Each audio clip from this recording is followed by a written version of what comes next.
因为病毒的关系，即摆真侪人拢叫外送，外送员送愈多就趁愈多，所以拢是赶时间送餐，提命咧拼，嘛真会出车祸。所以，这个台中市的警方特别来做一份安全地图，面顶来标示上会出车祸的原因甲路段，要来提醒外送员，趁钱有数，性命爱顾。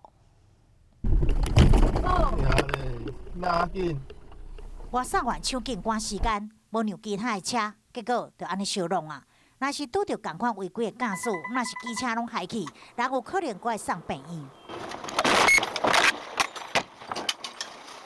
因为新冠病毒疫情，即马外送的生意加真好，但是赶时间的时阵嘛，容易发生交通事故。警方调查外送员上容易发生事故的类型，比例上悬的是无照规定让车，再来是无保持安全距离，过来是变换车道甲超车。警方即马将数据多样化，提出辖区外送员的安全地图，倒一个路段容易事故，车祸原因是啥物，一看就清楚。其中以中清路、文心路及汉口路之间，因应需求外送地商办大楼居多，将这些客观数据制作图资上传网页，以利于查询。有这安全的地图做参考，外送员赶时间，嘛有加一分的境界，达到防疫、安全、经济三赢的局面。